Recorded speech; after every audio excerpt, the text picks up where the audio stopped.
No, there's the case discussion questions.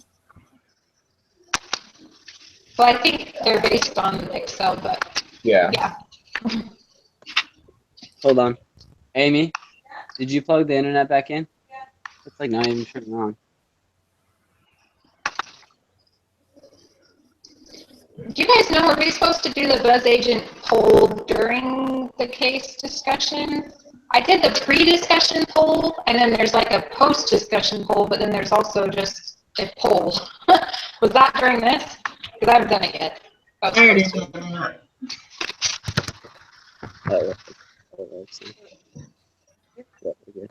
Well, we have to do the pre one before, and then the other poll we have to do before we read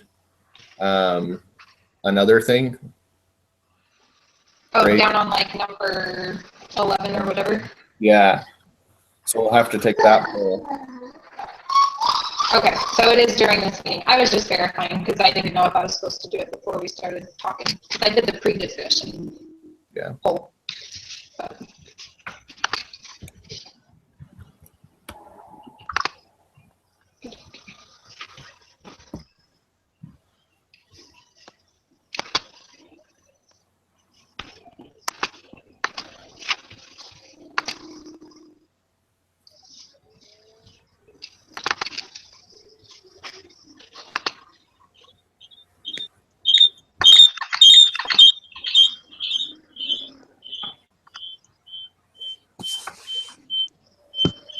Why is that?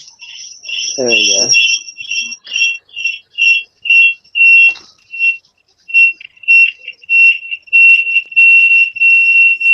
Son of a gun.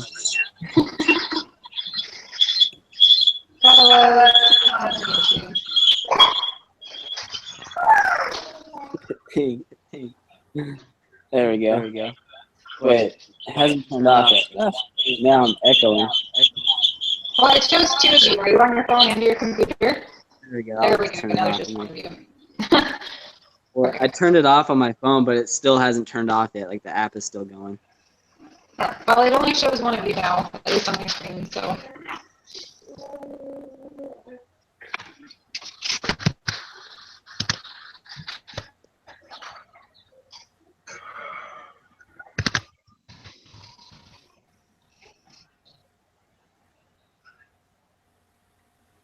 Oh, is he still there? Said he's still here. Yeah, I'm still here, but now I can't see any of you. It's because my Wi-Fi. We turned our Wi-Fi and turned it back off, so it was like how much stuff. Let's see. Do you need to be able to see us, or? Nah. I was like, I usually just minimize the screen anyway, and I look at what's on my screen. That's what I do too. It's true. Good to go now. Let's see. Where were those polled? The discussions you said? Yeah, the BzzAgent case discussion questions.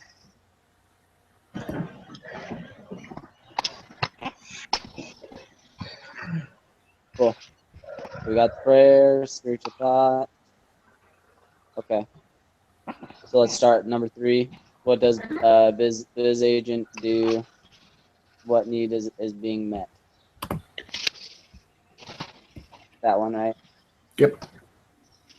Cool. So it's what is the product market fit? They're a word-of-mouth marketing firm. So they promote people's, well, companies' products through word of mouth. Yeah. Yeah, word of mouth. So it's similar to like network marketing or multi-level marketing, kind of. Yeah.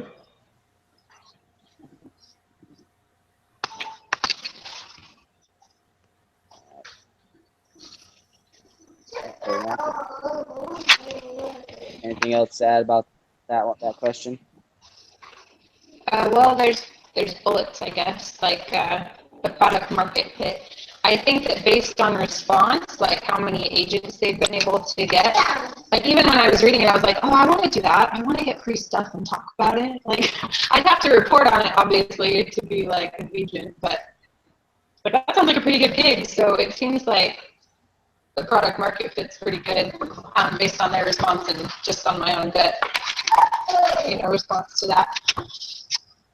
I really like that, like you said, that they get free stuff shipped to them and just are able to tell their family, friends, anybody that they see what they like about the product. But I like it too that they can say exactly what they don't like about the product. It's not just, okay, we have to say that we like the product and we're going to share it. So that tells, there's no integrity behind it. yeah, that tells you right now that the company's honest. Because you've got a lot of like the as seen on TV companies that say, oh, this works great. And then you buy an as seen on TV product and it doesn't work. Yeah. Some of them do, some of them definitely don't. Yeah. But I think this way, what they've got set up is going to be successful just because they're honest, because they let their salespeople basically give personal, honest feedback.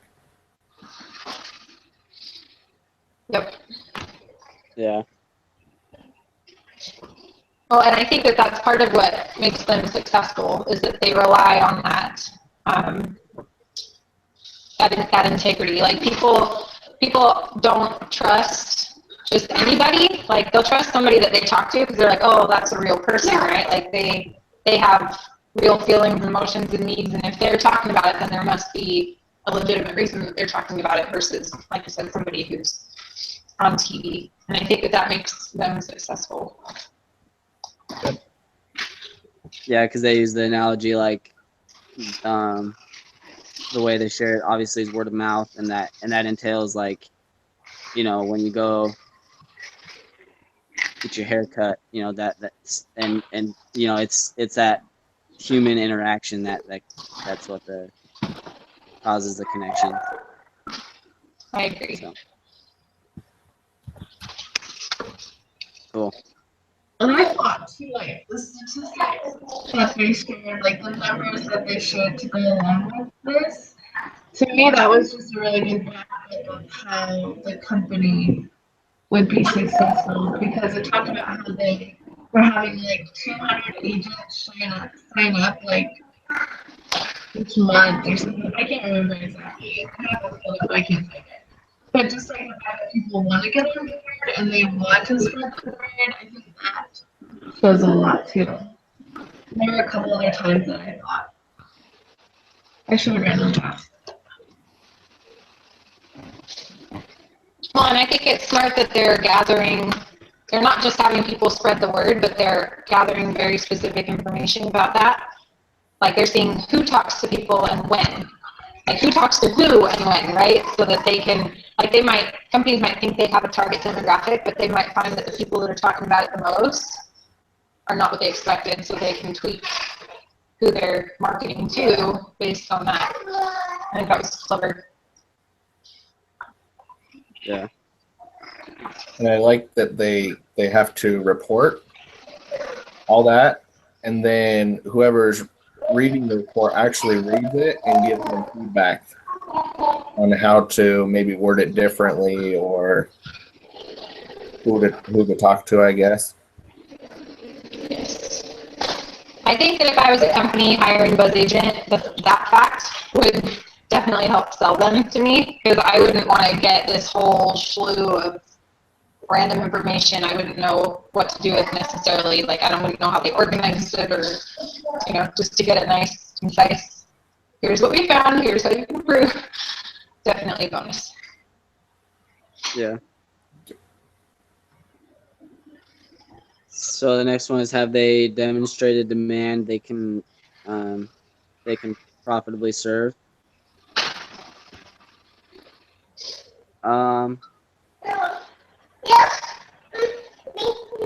I think they have so far, right? I mean, look at their numbers. Yeah. Let's see, they've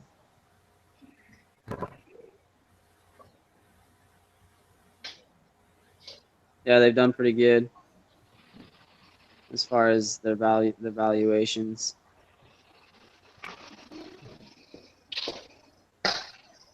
I mean, didn't it say, I'm trying to find the exact spot, didn't it say that they're already profitable or very close to? Well, in the Excel, there's the implied revenue at exit. Does that mean Well, like that when would they be sell? 5 years from now, right? What's that? That's 5 years from now, the expected one. Oh, okay. I don't know, I just exited out of it. Here, let me do that. Hang on, right back to it.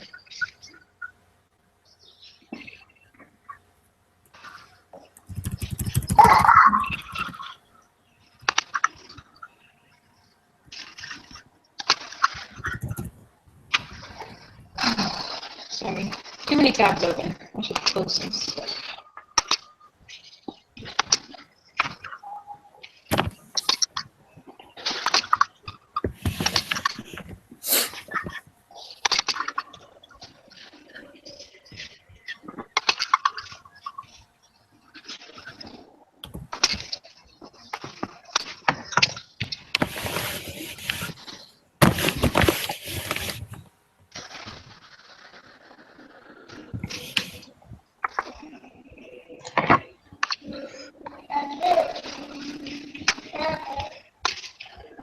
Okay, I've got it open again. Sorry.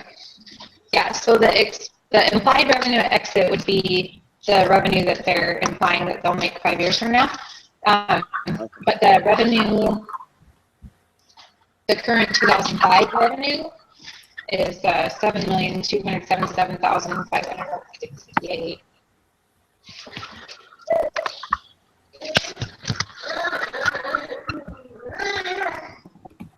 And I think in the case study it did say that they were profitable. Fine. I'm like, it's in there. See, Because it says, well, yeah, like it doesn't say how much so specifically on page 4, but it says these campaigns, while effective for the clients, were also highly profitable for BzzAgent. So one campaign, for example, involved 4,000 agents, lasted 12 weeks, and cost the client $220,000. BzzAgent's costs for the campaign are shown in Table A. And then if you go look at Table A. oh yeah, they have their approximate gross margin is 70% or 155,000. So yeah, they're pretty profitable in Table A at least.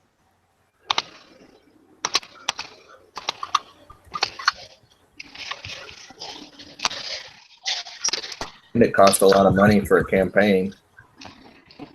Was it like 221 or 220,000 for 12 weeks? Yeah, I think they're that's the fee. Then they have direct costs, which their direct costs add up to 65,000. And then operating expenses are the most. You have your staff and your G&A. Yeah, they have another 100,000 on top of that for operating expenses. So the net profit is 55,000. So they still made a lot of money, given. 5% is not bad margins. Could be better, but also it depends on the industry. So maybe I don't know what I'm talking about. Yeah. Yeah, I mean, it just depends on how big the company is. So.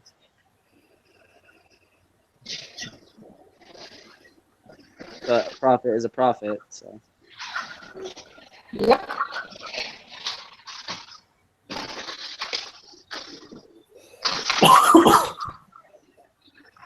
All right. So now, let's see what makes BzzAgent successful. I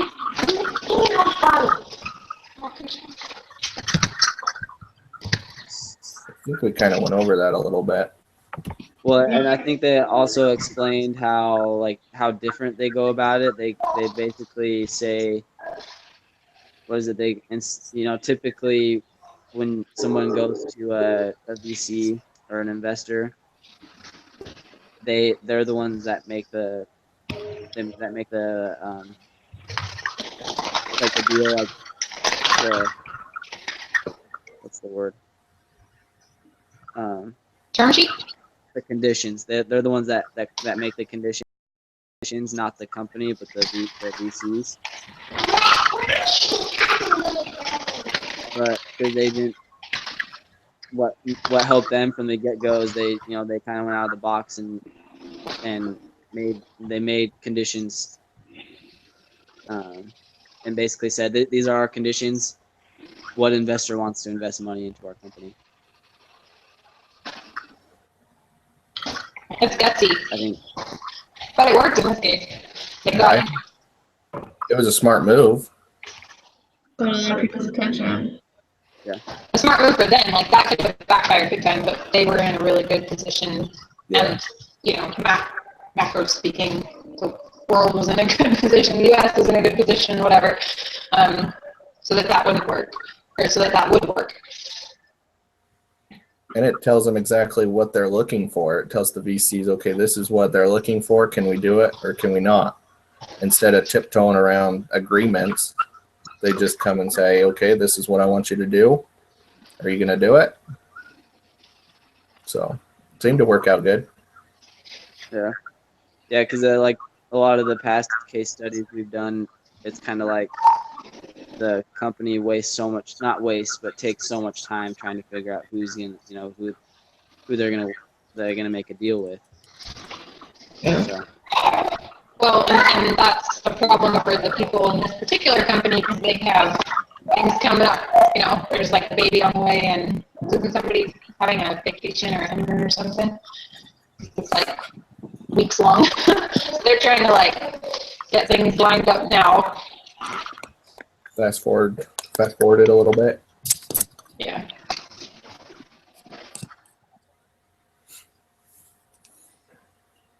So are we on the last bullet of 3? Is that where we're at?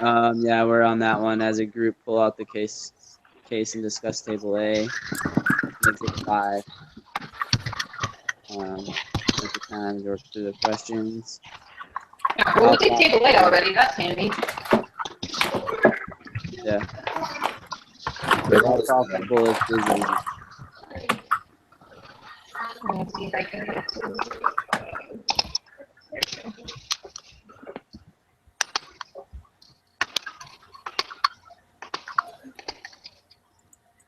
Okay.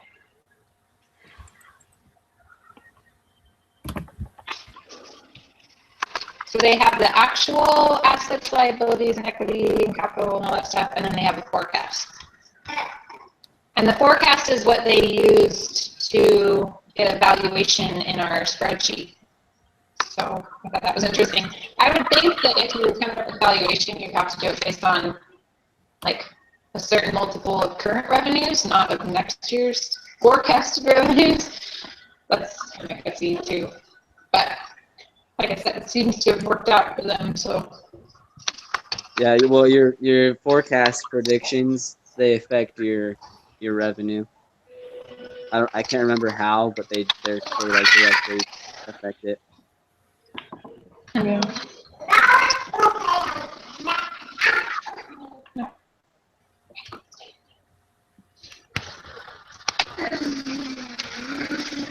So what are we supposed to discuss exactly? I mean, I'm looking at revenue, I'm looking at total cost of revenue, operating margins. Yeah, about the profitability, so their ability to pay off short-term and long-term obligations, which they pay their direct costs and their fees. Let's see, what other table or exhibit? Well, it says how profitable is BzzAgent. They've got a 25% net margin. Yeah. Isn't that profitability? I feel like every time I go over these, what is it, sheets, that I have to re-remember all the financial stuff. It gets me every time. Yeah. So net margin is their, what they're actually making? Yeah. Yeah. Gross is before their taxes and other expenses. And net is what they're actually bringing in. And where's their net margin? Does it show that? Yeah, it's on Exhibit A. Table A. Or Table A, yeah.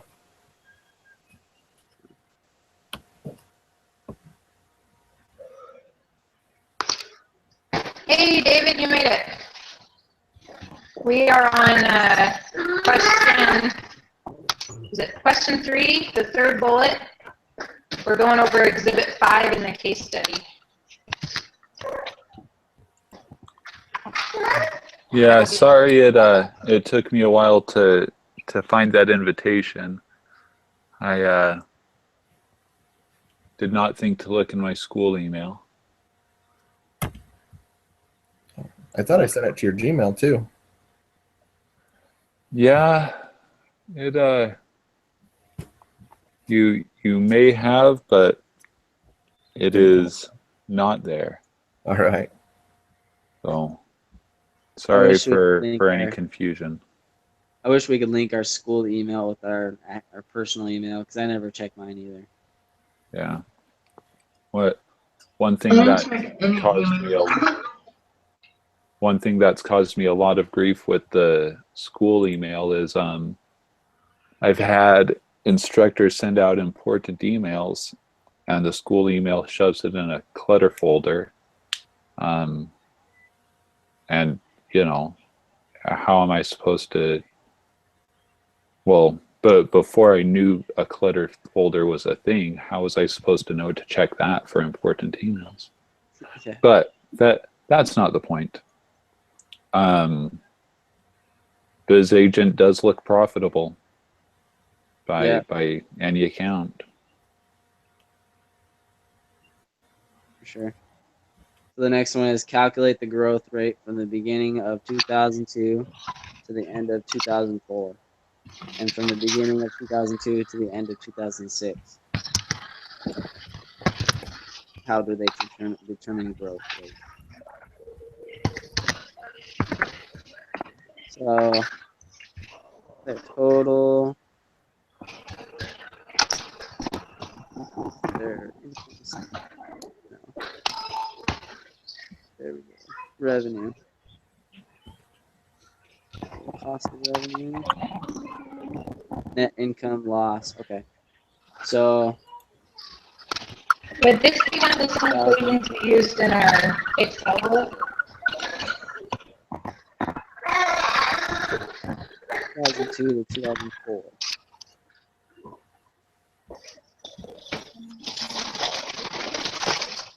They had a $67,714 loss in 2002 Mhm.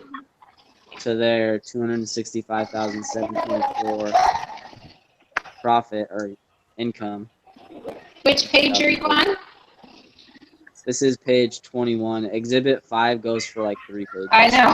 That's why I can't find it. I'm like, I know you're getting the numbers in somewhere. That's it's 21. 21. And we're looking at, operation income and loss? Operation margin percent, or it's at the bottom of page 21. Net income loss. Oh, there we go. Okay, yep, I see where we're at. Okay. And then we just need to figure out how much they grew. Yeah. What there? Let's see. What was the question? Or do we? Yeah, the growth rate. So basically, just. So what's the present number again? Do you have it handy? 2000. The 2004 is 265,724. And then the past one? It's a loss of negative 67,714. 67,000 what? 714? Yep.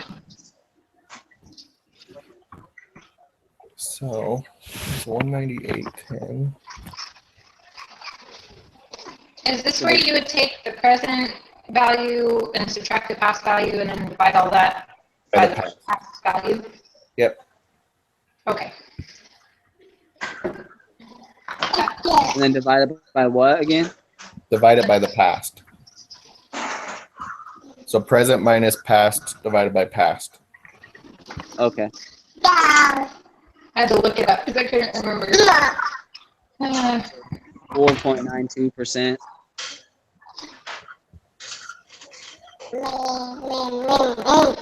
492%.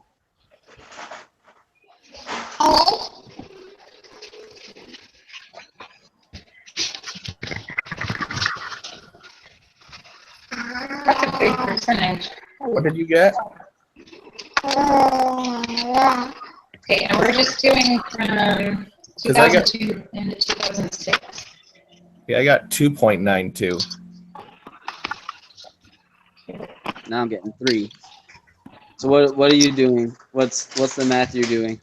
I'm doing 265,724 minus 67,714.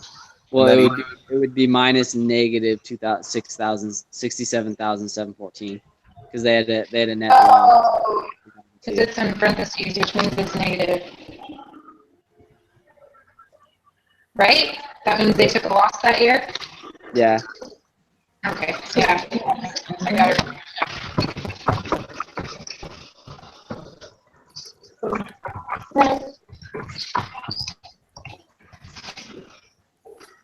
If you subtract a negative, it's actually adding. Yeah. So,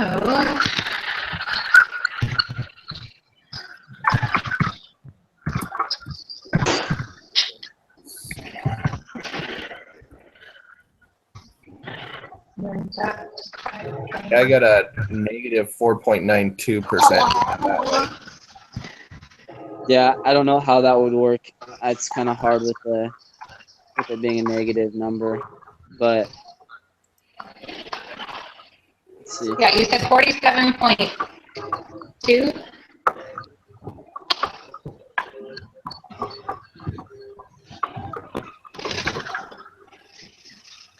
I got 4.92 or something.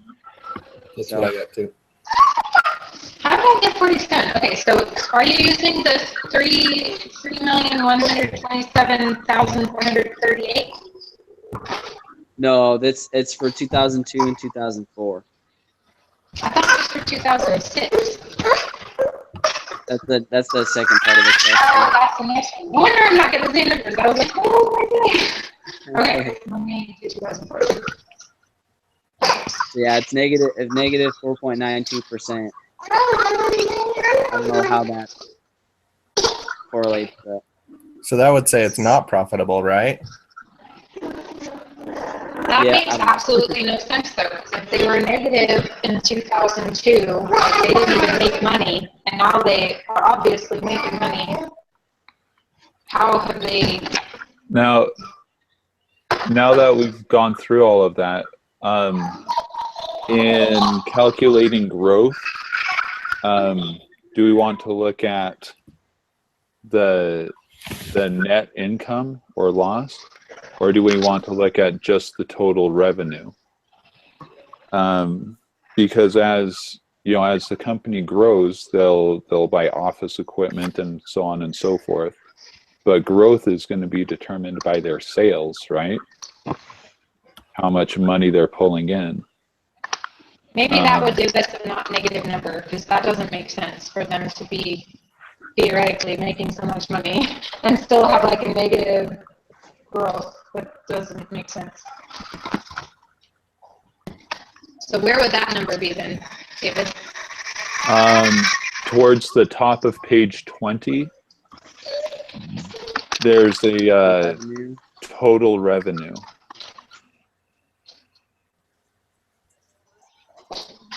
And that So shows. wouldn't be, Okay. I guess never mind. That'd be different costs incurred because never mind. Okay, so if we do the math with those numbers, let's see if we actually get a positive growth percentage. How did you get the negative growth percentage, I guess? I got positive.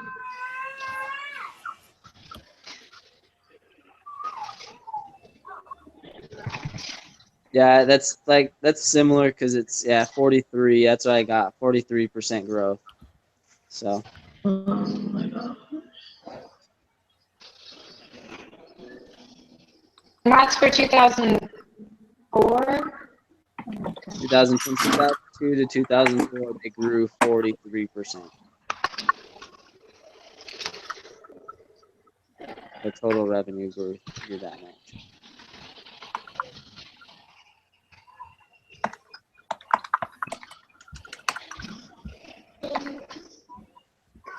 I don't know if it's looking for a specific number or if it's just saying do some calculations and figure out how much they've grown.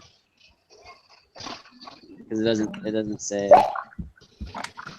How do you Okay, I found it at 43%. Woo, I'm doing the right thing. Makes me feel better. Okay.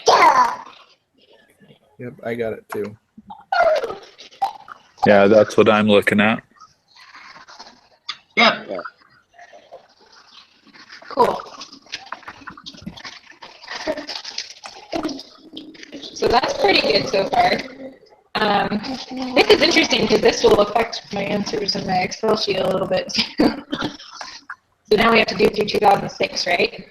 This is the one I was already attempting to do. 2002 to 2006. Good number.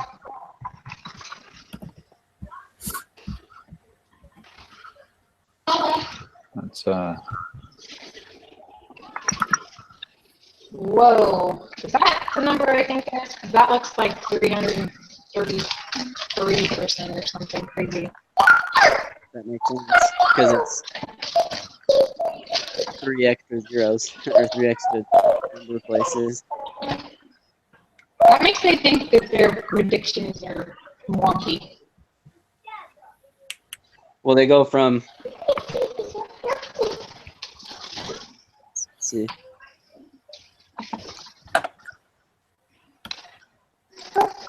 Yeah, 333%. 9.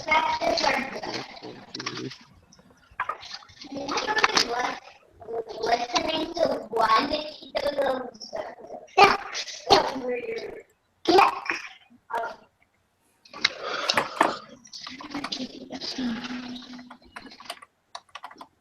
So they grew 11%, and then the next year it's like, yeah, that is a lot, but I guess that makes sense. Like they've tripled their growth, really? Or is that what that means? If 100% would be they doubled, so they like quadrupled or something. Or am I totally crazy? I don't know. Yeah, they just grew. They grew exponentially because it's like, it's just when you have a higher percentage of a higher number, or you just get more. It's like when you have interest on $1 million in the bank, it's you make $100,000 a year. So That makes sense. And didn't they say in the case that the market was booming anyway? It was growing.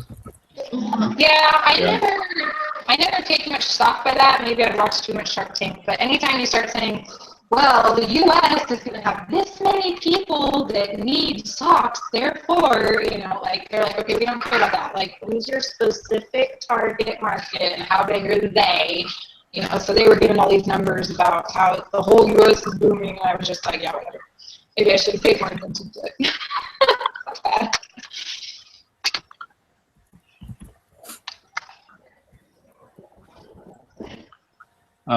yeah, that's a good point, though. I recall them saying that the market was booming, but I don't recall if they were talking about the global advertisement market, the national, or their actual business area. It was total U.S. advertising spend by media type, so I think they were just focusing on the U.S.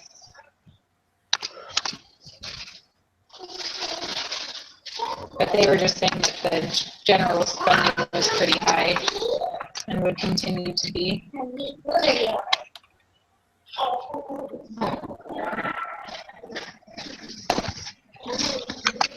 yeah, I don't know exactly. I just know that they're growing. But their forecast might be off. We don't know. I don't know how they would calculate that really.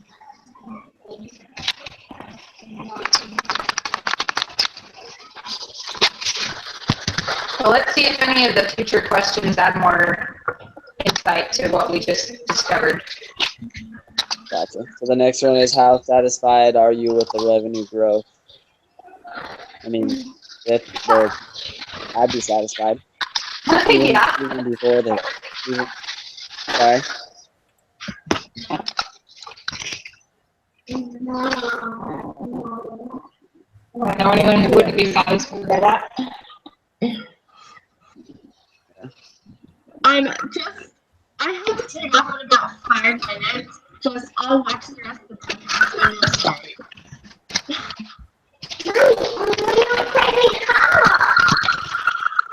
You said you have to go in like 5 minutes? Yeah. Okay. Well, let's see how many questions we can get through in the next 5 minutes. And we gotta speed things up. I just. Okay. So I think we can all agree that revenue growth is satisfactory. Yeah. So the operating margin seems to go up and down. So the margin from, they have 114.69% to 2%, back up to 11. So that's, I think, would that be like the operating costs opposed to the growth rate? Well, I think that those balance out, because 1 year you're not going to spend hardly anything, but then 1 year you're going to have to do some really big investments, and then you can keep using that moving forward, so then you start getting your operating margin back. You know what I mean? Yeah, that makes sense. So it was really high at the beginning because they were just starting out, and then now they're going back up. So that makes sense.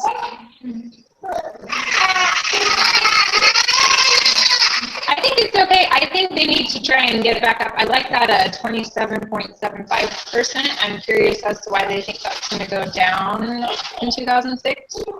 Maybe that's more money invested like they had to back in 2003.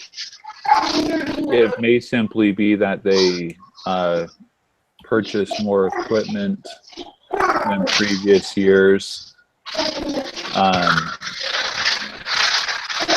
And that's why it's gone up in that year in particular. Now, if that's the case, then they wouldn't need to spend much money on more equipment. So it benefits them in the long haul. Yeah. I agree with that. And if you look at the operating expenses, 2005 is the only one with any operating expenses. Everything else, it's just other. So.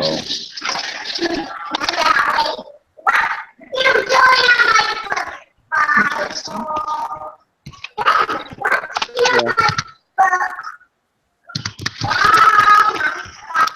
Cool. So the next one is if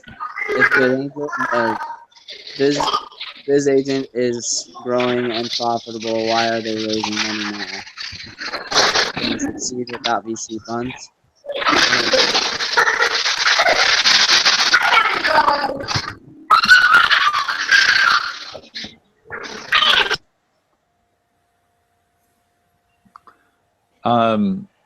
So they may want to raise money simply to keep a handle on their operating expenses, be able to grow a little bit faster without getting the operating expenses back way high again. But it looks like they can succeed without the VC funds. They'll just take them a little bit longer to get the large profits that they want. It also said that they wanted to take $3 million and give it to the management and current investors prior to the transaction. So I guess they could be raising money for that as well. They wouldn't need that much money, though. They're asking for a lot more than that. Yeah. free. But I think also, and this kind of answers the next timing question too, but if this is a booming industry, they want to be at the forefront of it, right? So they can keep growing at their own pace, or they can jumpstart, you know, kind of skyrocket them up to the forefront so that people come in. And there's some competition, but not really. But if they wanted to, if people wanted to be competitive in this space, they could easily come in and do it. So at that point, you want to make sure that you're ahead, so it wouldn't hurt to have a little extra money from the get-go. Yeah, that makes sense. Well, I will see that. Sorry, I will see you next week. And I'll show you something tomorrow. Thanks for coming. Next time, if you have a time crunch, let us know, because we can pace ourselves a little differently if we know you've got to leave. Yeah. All right. All right, see you later. Yeah.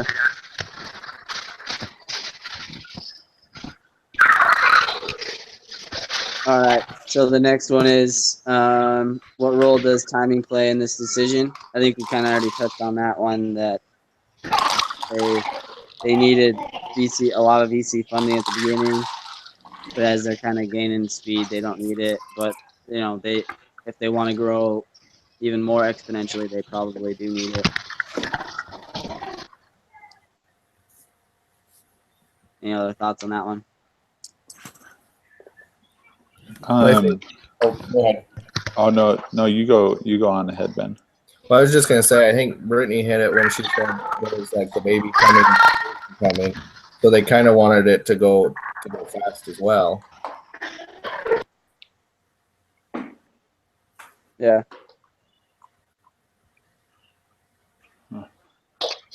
I'll be right back. Sorry, guys. Yeah, that's exactly what my impression was. Like, they could put off the big venture capital push, but would that set them behind any upcomers? You know, might as well grow while you're ahead. Yep. It's true.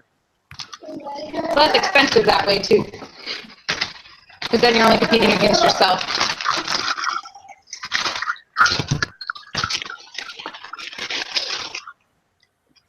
So, all right, the next one is, how much money does BzzAgent need? Depends on what their goal is, right? Yeah. I think what they're asking is reasonable if they want to, you know, skyrocket their growth. I think that if they just want to incentivize their employees with a little bit of a bonus, and I don't know, like at that point they don't need much, right? Just that 3 million, if that, because once they have money to cover it up. I guess they do, but it would look bad on their income statement. So Yeah. let's raise money for benefits, but that sounds lame.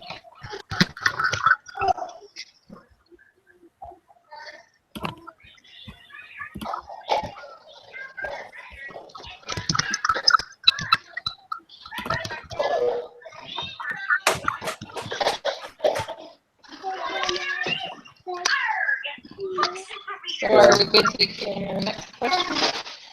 Cool. The next question is, so in the spreadsheet, compare the 50 million valuation on a 15 million investment. I'm not sure. Let's see what we got.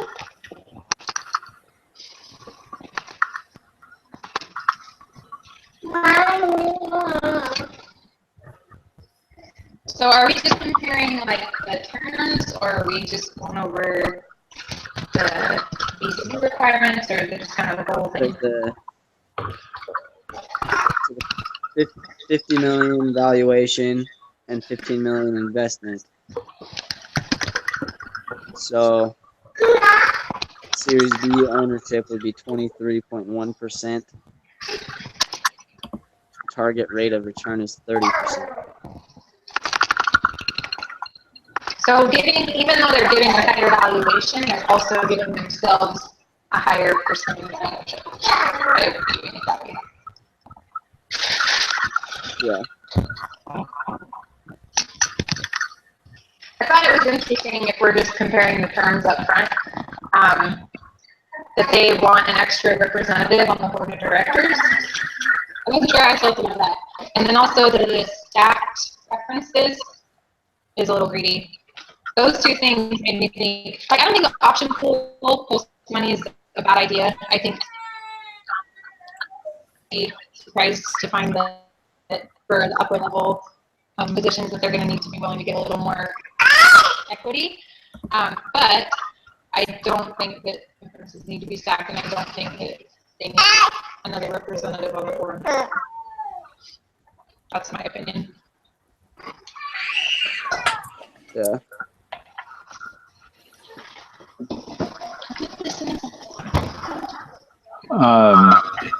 Yeah, I had similar ideas. Under the VC term sheet, we only wind up with 59% of the company, whereas under our terms we get 72%,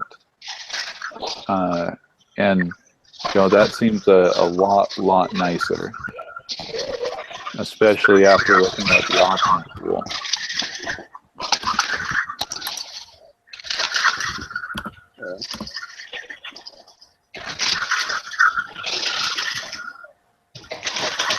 The next one is using your spreadsheet. Discuss the math you use to calculate your answers on the tab entitled 2 VC return requirements.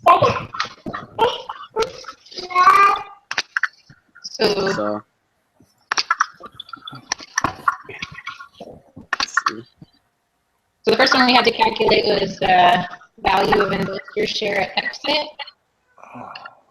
For that, I used the future value formula that they gave us in funding new ventures, and that got me $55,693,950. Which I'm guessing was correct. The little check mark popped up next to it. That's a cool trick. That's what I did too. I kept getting an X by my answer, but then I finally got the check mark. So yeah. Once I found that formula, I was like, there's got to be a formula in something we read last week, because we've got that whole sheet. So that's how it works out.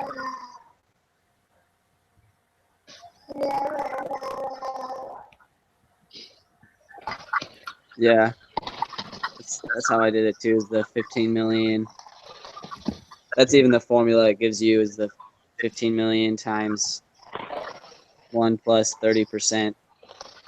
To the power of 5. So for the next number, I did the value of investor share at exit divided by the Series B ownership percentage. Yeah. That one took me a little bit to figure out, and then I just finally talked it out, wrote it out on paper, and then I figured it out. yeah.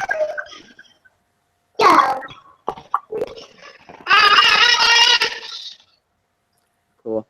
The next one. Oh, okay. Go for it.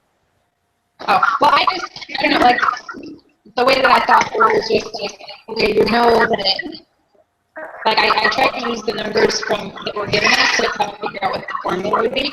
So if you know that the investor share is going to be the 37 number, and you know that they got 20%, then just use those numbers to figure out the 185, and so then I was able to figure out the formula for the BzzAgent.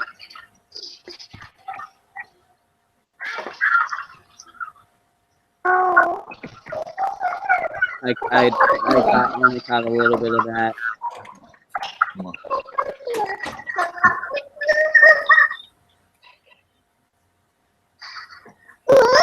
Implied revenue. That one I did the value of BzzAgent at exit divided by the exit revenue multiple. That's what I did too. Yeah.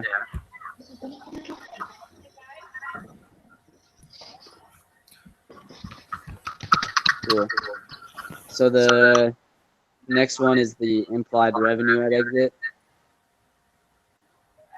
I had to cheat on this one. Gonna be honest. So it was the value of BzzAgent 8 at exit divided by exit revenue multiple. Okay, so for this question, I went on Investopedia and looked up what CAGR is. So the CAGR is the compound annual growth rate, and it's the mean annual growth rate of an investment over a specified period of time that's longer than a year. And then they actually showed an equation on that page. It's the ending value divided by beginning value raised to 2 when divided by the number of years in the period length, and then all of that minus 3. And I can post a link in the comments to this or something if that would be helpful to you. So you can see the formula yourself is me saying it's probably helpful as much. And where did you find that on Wikipedia? You said Investopedia? Investopedia. Yeah, I found that website to be pretty reliable as far as investment info goes. I mean, for these types of practice, it's accurate. I'll post it in if you guys get your top messages to the right place. If I couldn't figure it out with life, it occurred to me probably had to do with the fact that I didn't know what CAGR was. So once I looked it up and realized there was a formula that went with the other piece. And it gave me 67.7%. I'm having a hard time understanding your. I think my phone or something is not so good because I can't really hear you that well. Really choppy on my end too. Oh, that's unfortunate. Let me try plugging in my computer. Maybe it'll be better or something.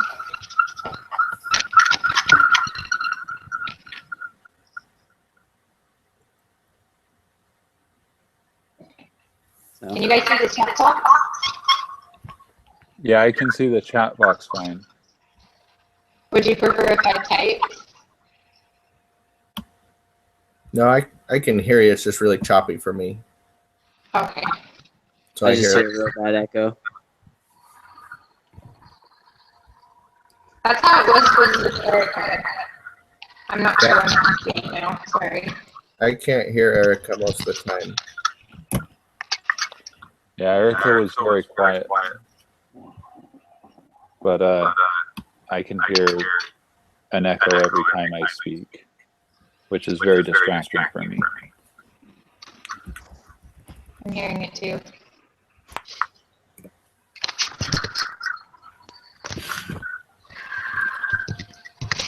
That's weird. Why would there be an echo? I don't know. So did you guys figure out the 67.7%? Yep. Yeah, that's what I got.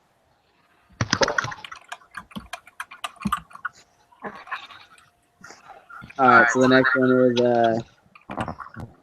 how do the growth expectations affect your view on which term sheet is more favorable to management?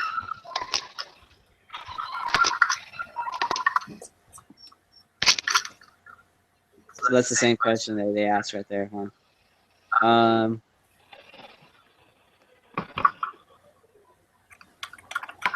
curious to see what you guys put, because I felt like it's still better to stick with a slightly lower required compound annual growth rate, because you have to consider that that's not the growth that you're expecting, the growth that is expected of you, because you're looking at it from the investor's point of view. For them to get that 30% target rate of return, you have to hit that required revenue. That's a lot of pressure. Especially since we just, I know it says that they're exponentially going to go up 333%, in which case maybe that doesn't matter, but they only hit 43% between 2002 and 2004, not that I need a system, but now I'm thinking of it, and they're, even at their valuation, they're going to have to blow 59.1%. So the extra pressure of that almost 10% to get up to 67.7%, I feel like necessary, especially since they don't need the extra $5 million and they don't need the extra valuation.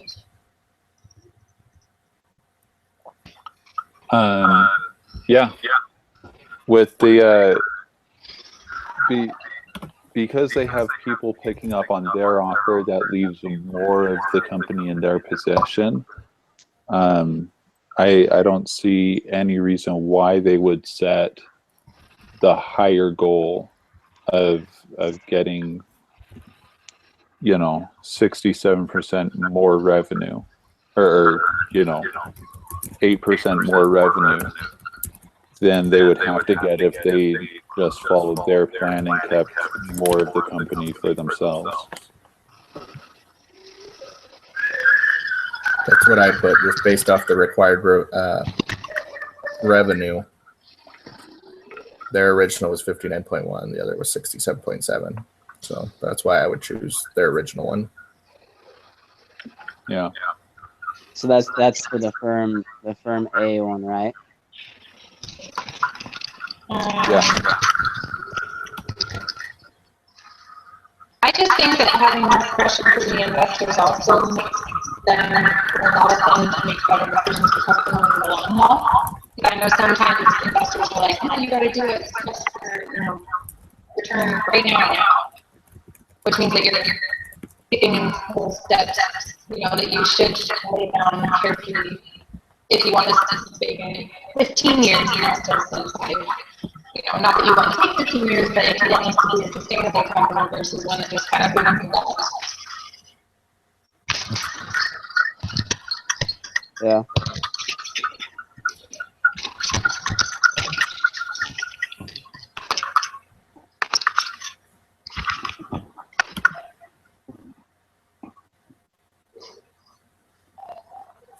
Yep, I agree. Let's see, the next one is go to the tab entitled 3 capitalization tables. Compare your responses, green highlighted cells. If there are differences or questions about the numbers, help each other come to the right answers. Discuss them until each group member feels comfortable with where the numbers came from. Cool. I actually thought this sheet was easier than the previous one, because it's kind of like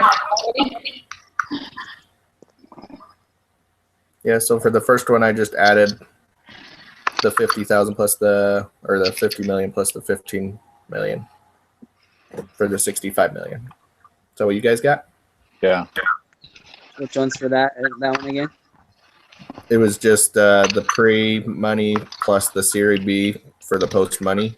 So it'd be 65 million. Yep. Okay, yeah. And then for ownership, just divide the Series B, the 15 million by the 65 million. That'll give us the Series B ownership. Yep. 23.1%. Oh yeah. Yeah, that's what I got as well.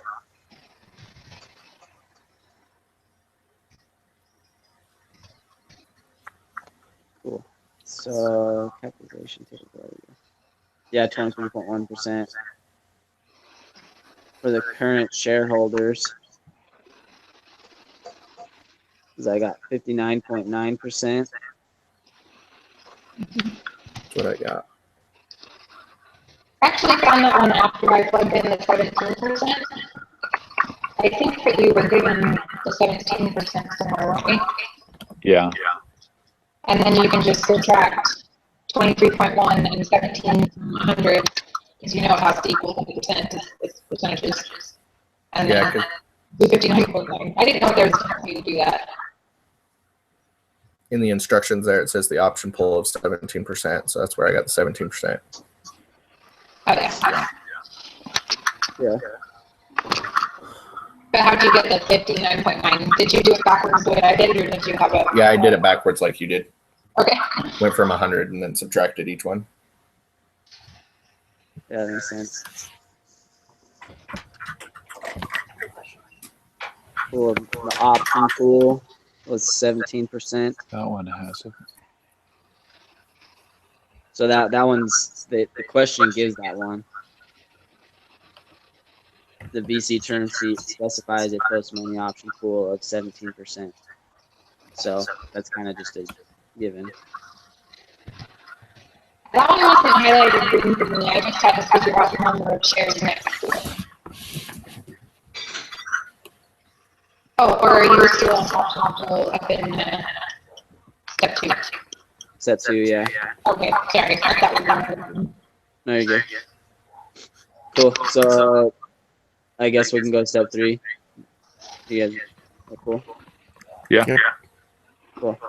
So for the option pool for that one, I got 1,564,575. As did I? Cool. Any questions there? Nope, that's Nope. what I got. The next one is 2,102,858. Yep. And for both of those, I just multiply G33, which is the 99,203,383, by the percentage rate. So I'm feeling like I had to have had that 99 close. Did you guys get that number? 9,000,000? Yeah. Yeah, that's what I did. Okay, and then I got that by doing the current shareholders divided by the 59.9% to figure out what the total was. And then I switched. I don't know if it was good or good. I thought it was fine. That's what I did. Yeah. Yep. That one was also fairly easy, you know, if you understand how percentages works. Yeah. Cool. So is that was step 4, right? That was step 3. Step 3. Oh yeah. Okay. Cool. But I think we're ready to move on to step 4.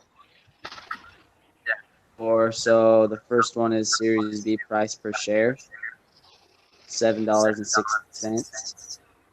Yes. Well, you just do the 15 million divided by the.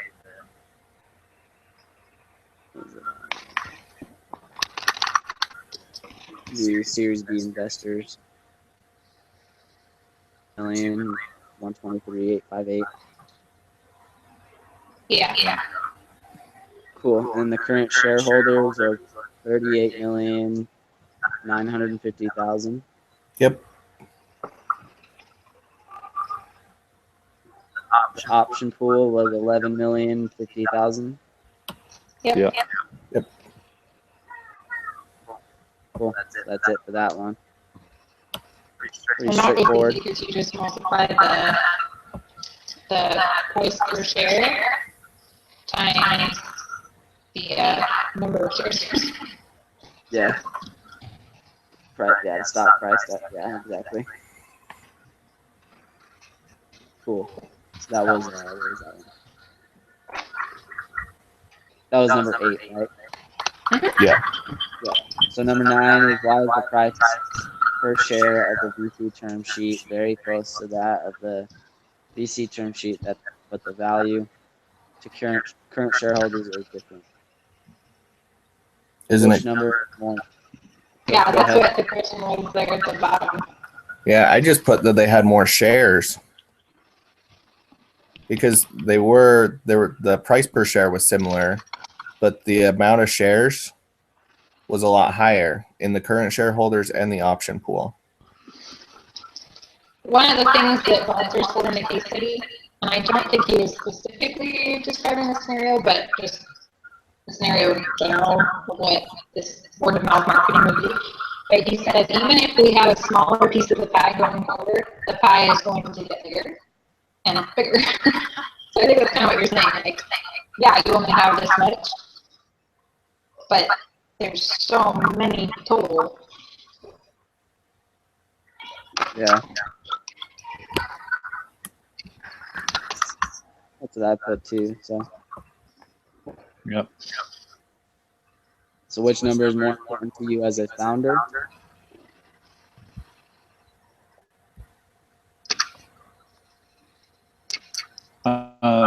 As a founder, it seems like your percentage of control would be more important, whereas a Series A investor, the size of your return would be more important. So even if you had fewer shares, or each share had, a penny less value,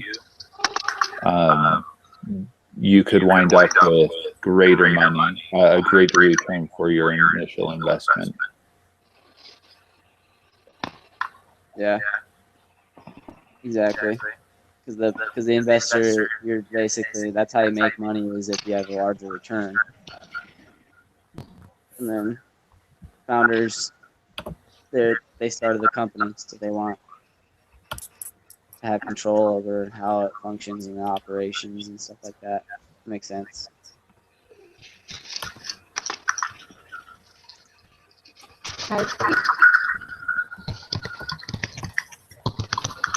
Cool. So which number is more important to you as a Series A investor? I guess we kind of went over that.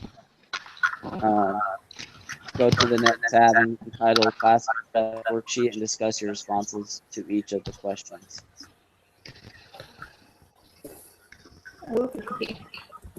So I didn't fully do these ones. It's on your analysis of the BzzAgent term sheet and just. Okay, I guess I should read them out loud. Based on your analysis of BzzAgent term sheet and the VC term sheet, has your opinion of which term sheet to accept changed? Which proposal would you recommend that Walter accepts?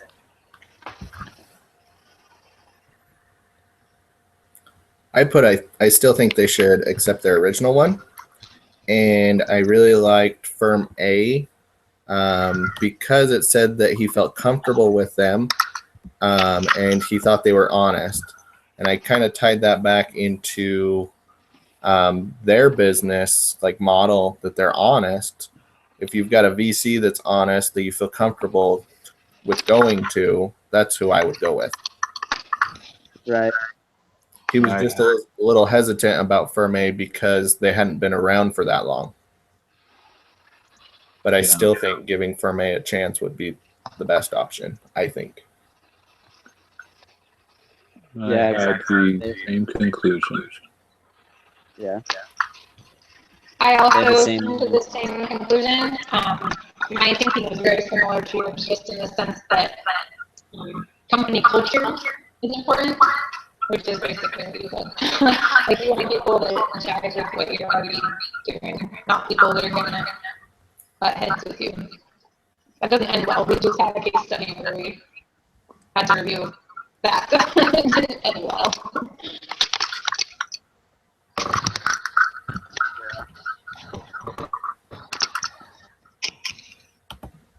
Cool. So the next one is the VC term sheet describes a more investor-friendly board. How much valuation would you give in the VC term sheet in exchange for getting the board structure initially proposed by BzzAgent?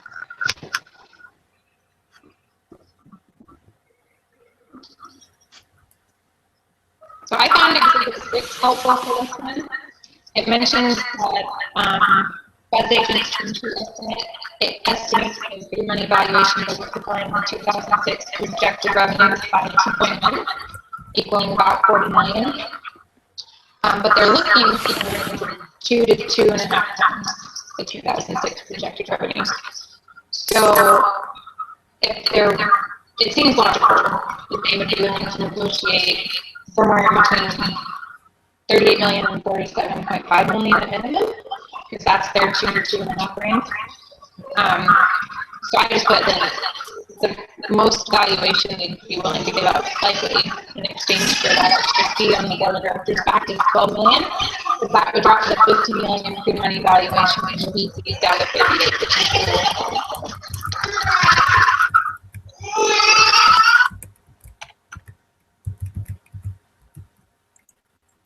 Yeah, I couldn't really hear that well, but I kind of got the gist of it, and I agree. I didn't know where to look on that one, to be honest. So I'm going to go back and answer that one.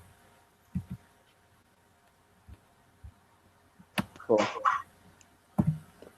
So the next one is the BzzAgent term sheet described a planned distribution of approximately $3 million to management and current investors immediately prior to the transaction.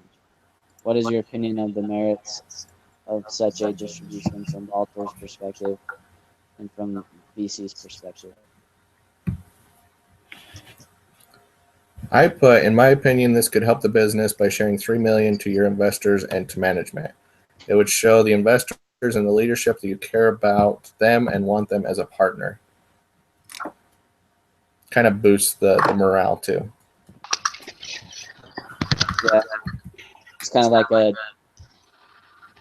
token of appreciation, you know, and encouraging them to, you know, because when your boss, you know, when you work for a company, your boss, they incentivize being more productive, right? So, you know, they don't punish you for being. Go ahead. Do you think the timing of it is a good idea though? Because if they pay out $3 million to management and current investors, then that's a $3 million expense that lowers their net income. If they keep that $3 million, then they go into these VC negotiations $3 million stronger. So it's a good idea to reward your investors and management, but it seems like a bad idea to do it right before they're going to negotiate this deal. Maybe right after would be better, because you could kind of think of it as a reward. Like, thanks guys for getting us this far. We just completed their telling us Series 3 funding, right? You just completed Series 3 funding. Here's what your bonus is going to be versus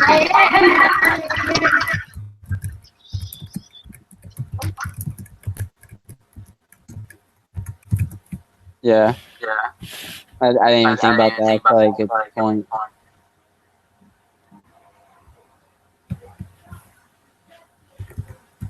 So.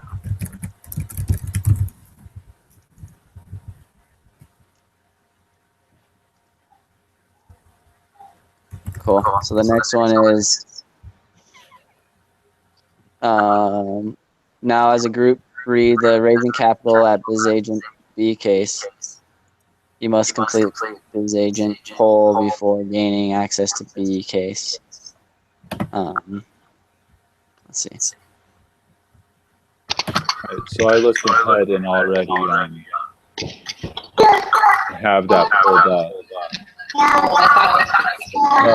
Because of my echo, it would be really annoying to hear myself read this out loud.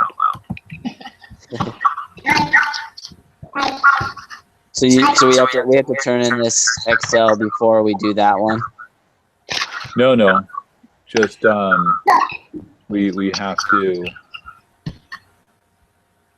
do the discussion. I usually turn in these case studies after we meet, but this one I thought I had to do before, and now I can't see the insights. So I'm like, I'm confused. Oh well. Maybe that's when they're having us do this poll.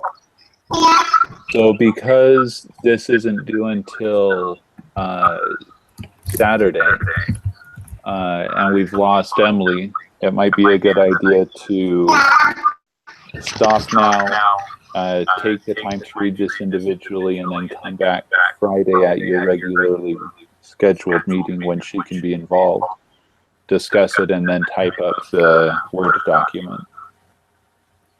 I'm leaving tomorrow to go camping, so I will be out of town. Well, you're lucky. Where are you going camping at? Up to Jackson, Wyoming. I've never camped there. So, I don't know. I don't know what to do. Well, let's see how long the what's it called? The thing is, have you guys all taken the poll? Right now. No, it's like the poll. The poll it's talking about is turning in the Excel No, that we're going over right now. No. that one's different. The poll Yeah, that it is, I tried to open the case B or whatever. Yeah, I Yeah, would but not either because I haven't done the poll yet. But if you go back, there's a pre-discussion poll and a post-discussion poll, but there's also just a agent poll. So I want us to do the both agents. I'm just not sure I understand the first question. Should Walter go along with Capano's plan to hold BC action for both agents next round of financing? Is that the question? I thought Yeah. they were doing that. That's silly. Or am I misunderstanding? So the big question of this discussion is that John Kavanaugh wants to raise the money, and Balter is on the fence about whether or not they should do it or not right now, if at all. Then why are they going to all these VCs if he hasn't already decided it's worth it? I don't know, because if you're Balter, you might not have anything better to do with your time, I suppose.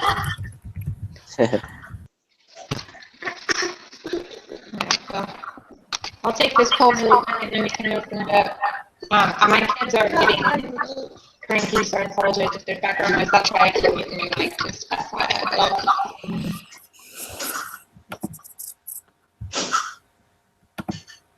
so if you guys want to meet Friday, that would be all right with me. Because I haven't read it either, but Yeah, we'll see what we can do. Even if we just email chat back and forth, that might be good enough, I think.